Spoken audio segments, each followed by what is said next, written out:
इस वक्त मैं मौजूद हूँ कांदिवली ईस्ट के वार्ड नंबर 24 में पोईसर में, और आज हम यहाँ पर जानेंगे कि यहाँ की जो नगर सेविका है जो पिछले 10 साल से यहाँ पर कार्यरत है और इनके कार्यकाल में कौन से ऐसे डेवलपमेंट के काम किए गए हैं जिससे महिला बच्चों उनको क्या फैसिलिटी मिली है, इस क्षेत्र के विकास में उन्होंने कितना कंट्रीब्यूशन किया है, आइए जानते हैं। जी, इस वक्त मैं मौजूद हूँ कांदिवली ईस्ट के वार्ड नंबर 24 में और मेरे साथ मौजूद हैं इस नगर की नगर सेविका, और हम उनसे जानना चाहेंगे कि उन्होंने अपने नगर सेविका के पद पर इस एरिया के लिए क्या क्या काम किए हैं। तो आइए उनसे बात करते हैं।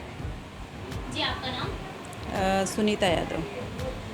मैं आपसे यहाँ पर कुछ सवाल करना चाहूँगी कि आपने इस एरिया के डेवलपमेंट के लिए अभी तक के क्या क्या काम किए हैं।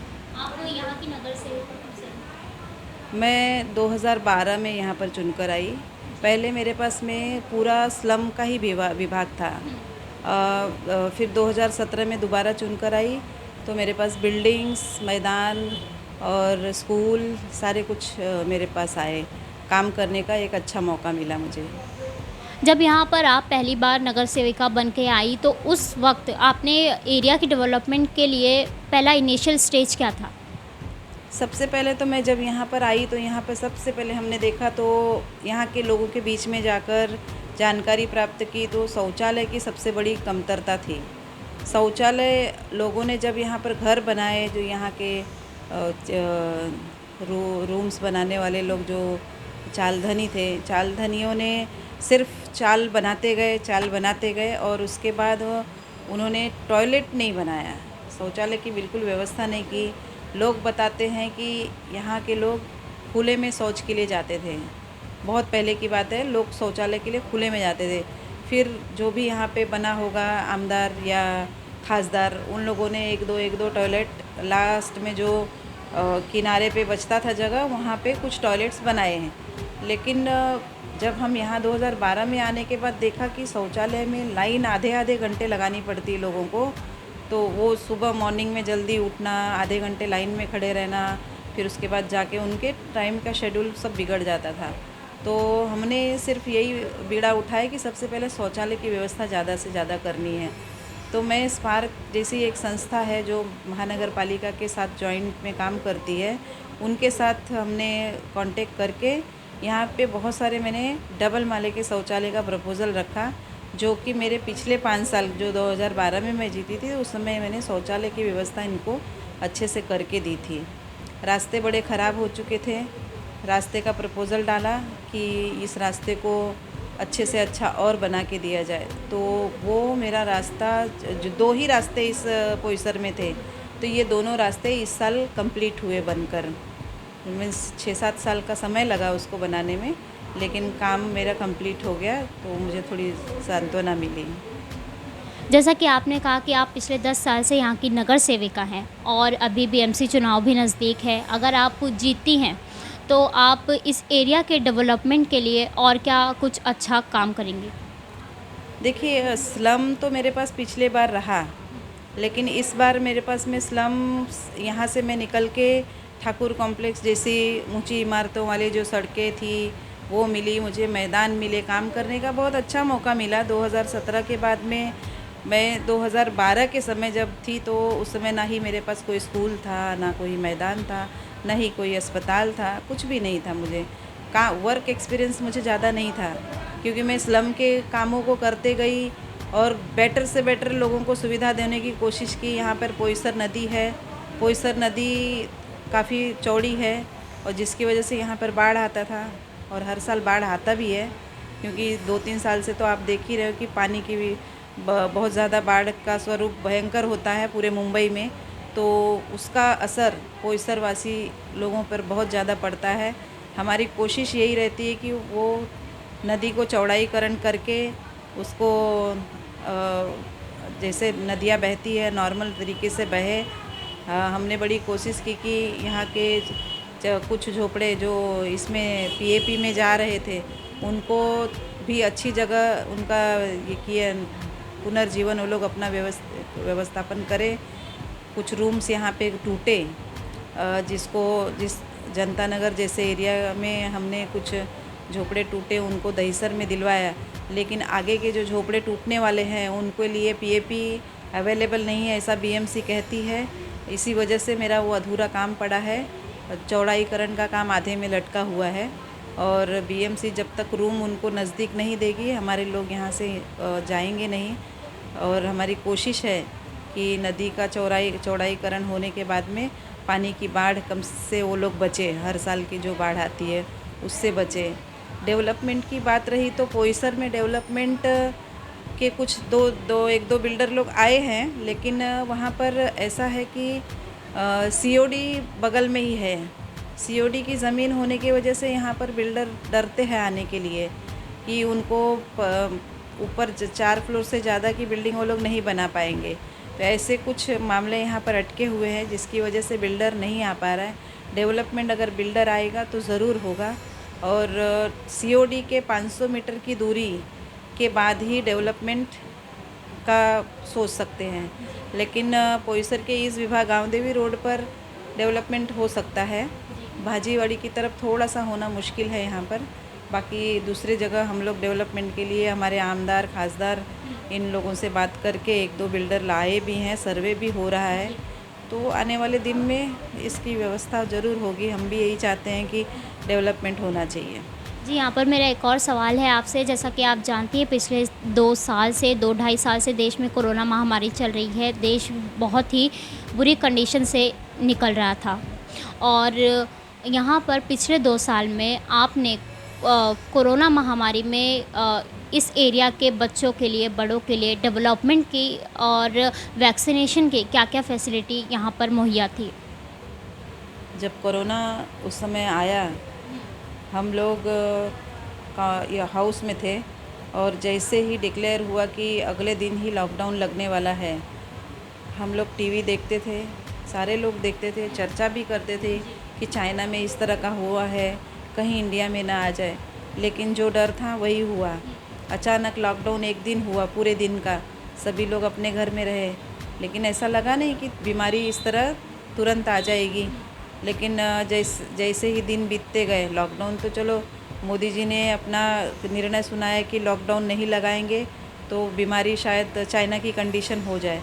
वो अच्छा हुआ कि उस समय लॉकडाउन हो गया और जैसे ही बीमारियां बढ़ने लगी, लोगों के बीच होने लगी, हम लोग भी घबरा गए काफ़ी। लेकिन घर में रहना हमारे लिए तो संभव ही नहीं था। हम 10-15 दिन रास्ता देखे। 15 दिन होने के बाद में जैसे ही लोगों को, दुकानें बंद, हर चीज़ बंद, सारा कुछ बंद था, परेशान लोगों के फ़ोन आने शुरू हो गए। तो हमने यही कहा कि अब घर बैठने का समय नहीं है, कुछ ना कुछ तो लोगों को मुहैया कराना पड़ेगा। सबसे पहले तो राशन की बात हुई, क्योंकि गरीब बस्ती में हम लोग सारा टाइम हम वहीं पे रहते हैं। तो हमने यही व्यवस्था कराई, हमारे आमदार साहब ने, खासदार साहब ने, सभी लोगों ने मिलकर।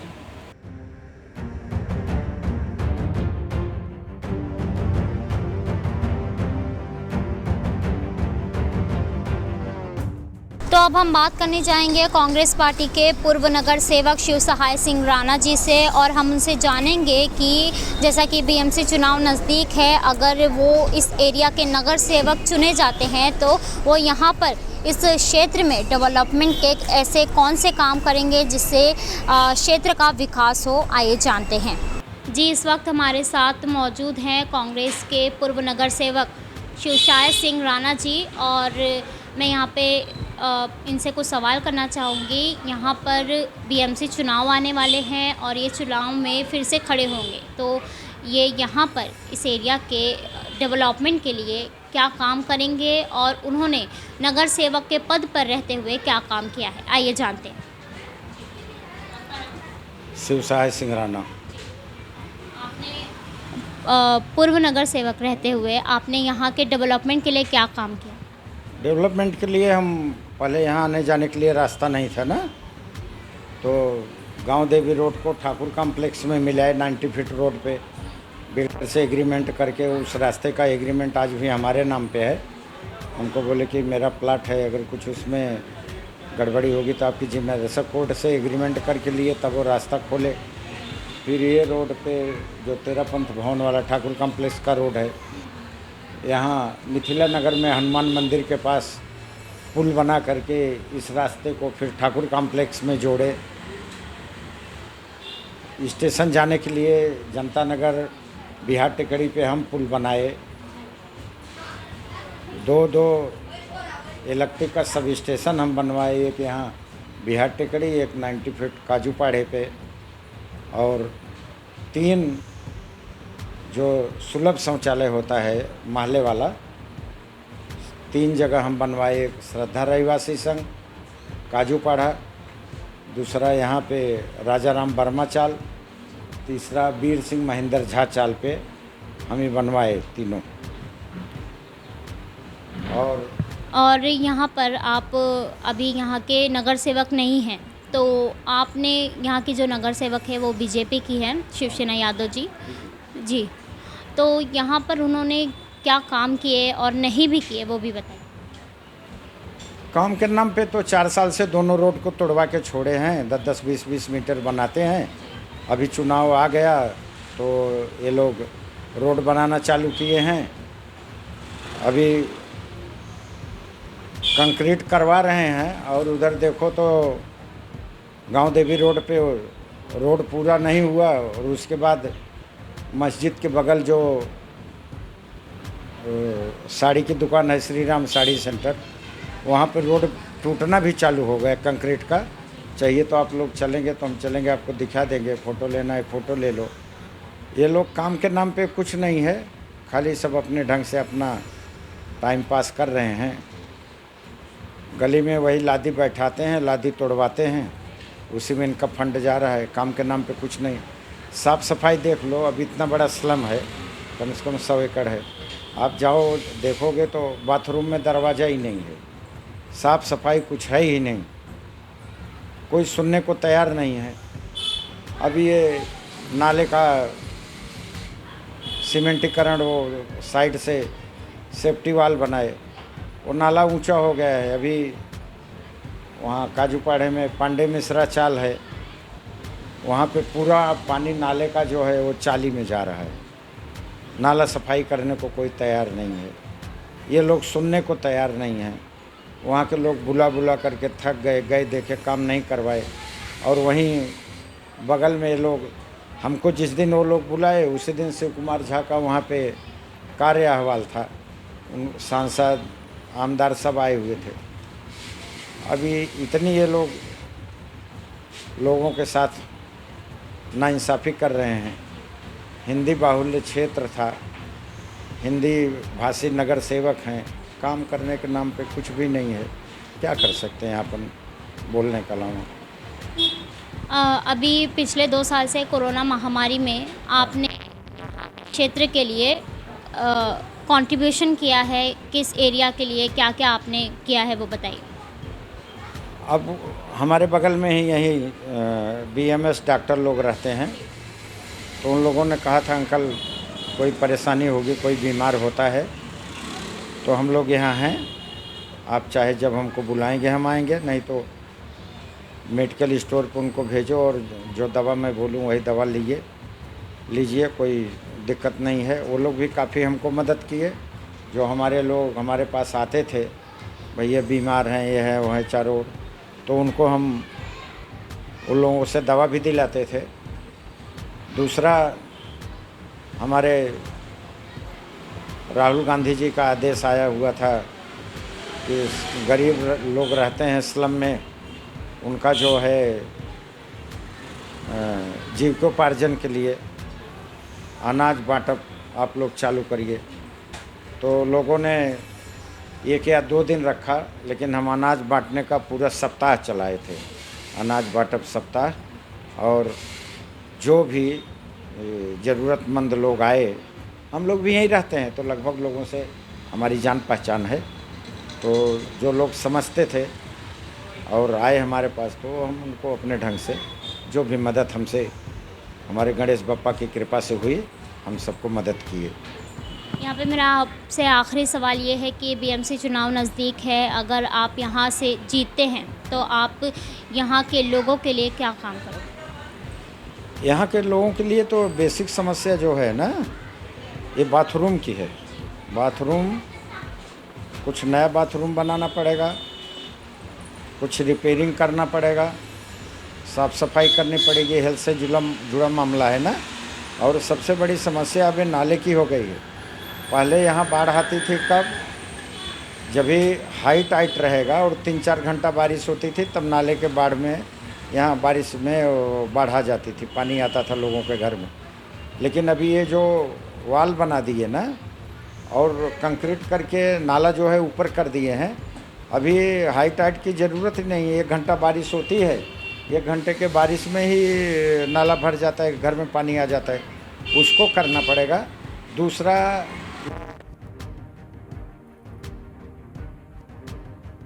लोगों को अपने साथ लेके मिला करके सोसाइटी बना करके इसको SRA में डेवलप करने की प्रक्रिया चालू कराऊंगा, जिससे कि ये सब समस्या ख़त्म हो जाए।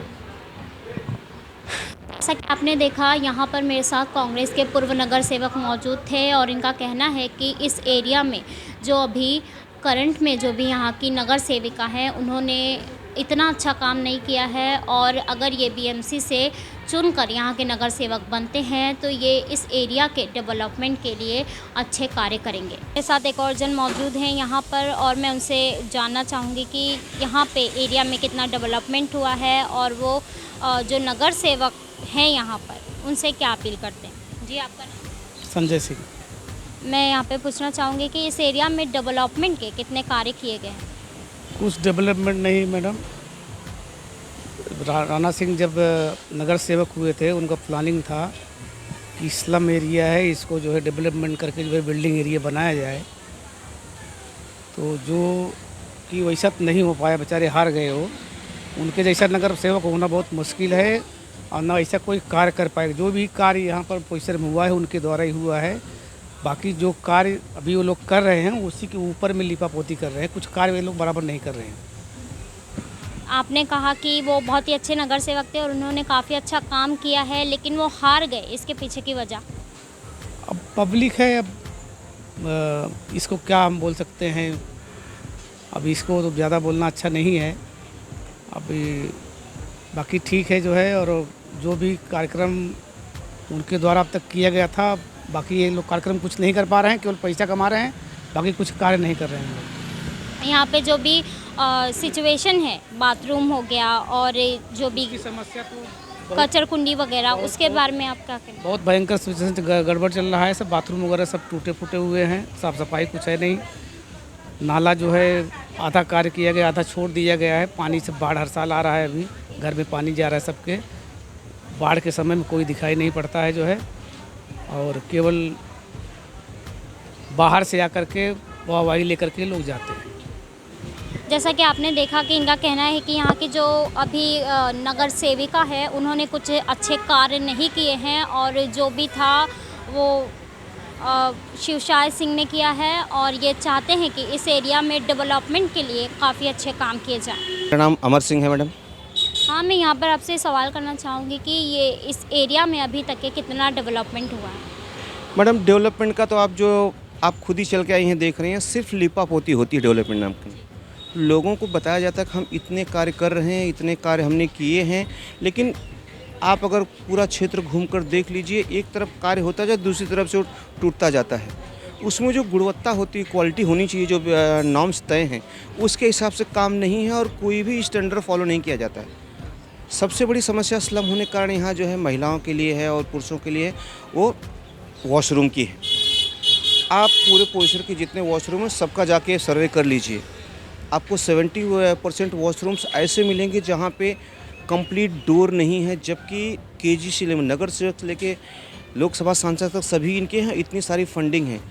2 साल के दौरान जो तकलीफ़ लोगों ने उठाई है कि इनका हाल लेने के लिए कोई नहीं था, कहने के लिए कहते कि हमने बहुत कुछ किया, कार्य वृत्तांत बताते, आप वो बुक उठा के देख लीजिए और उसको हकीकत से टैली कर लीजिए। दोनों में कहीं आपको कोई कोऑर्डिनेशन या जो मैचिंग मिलेगी वो कहीं देखने को नहीं मिलेगी। जी, जैसे कि यहाँ पे BMC चुनाव नज़दीक है और यहाँ पे जो भी नगर सेविका या नगर सेवक बनेंगे, आप उनसे क्या एक्सपेक्ट करते हो? उनसे अपेक्षा सिर्फ ये होनी चाहिए कि जो यहाँ की मूलभूत ज़रूरतें हैं, जो बेसिक सुविधाएं हैं, लोग आपसे अपेक्षा नहीं करते कि आप उनके घर में कुछ कर दो, लेकिन सबसे मूलभूत आवश्यकता जो है पानी की और वॉशरूम की, शौचालय की, उसकी अच्छे से मेंटेनिंग रखें और समय समय पर उसकी नियमित देखभाल होती रहे, स्वच्छ रहे, सड़कें साफ़ रहें, गलियां साफ़ रहें और लोगों के बीच जाकर उनकी ज़रूरतें हैं वो पूरी होती रहें। बस एक जनप्रतिनिधि से यही लोगों की अपेक्षा होती है और लोग यही चाहते हैं कि हमारा जनप्रतिनिधि ऐसा हो ताकि हम भी बोल सकें देखो हमारे वार्ड में जो प्रतिनिधि है वो अच्छे से काम कर रहा है या अच्छा काम कर रहा है, हम लोग ने सब कुछ जिता के दिया, तो पब्लिक के लिए काम करने वाला होना चाहिए बस। जी, जैसा कि आपने देखा कि इनका कहना है कि यहाँ पे इस क्षेत्र में जो लोगों की बुनियादी ज़रूरत है, साफ़ सफाई, जो बुनियादी फैसिलिटीज़ है वो यहाँ पर अच्छी तरह से की जानी चाहिए।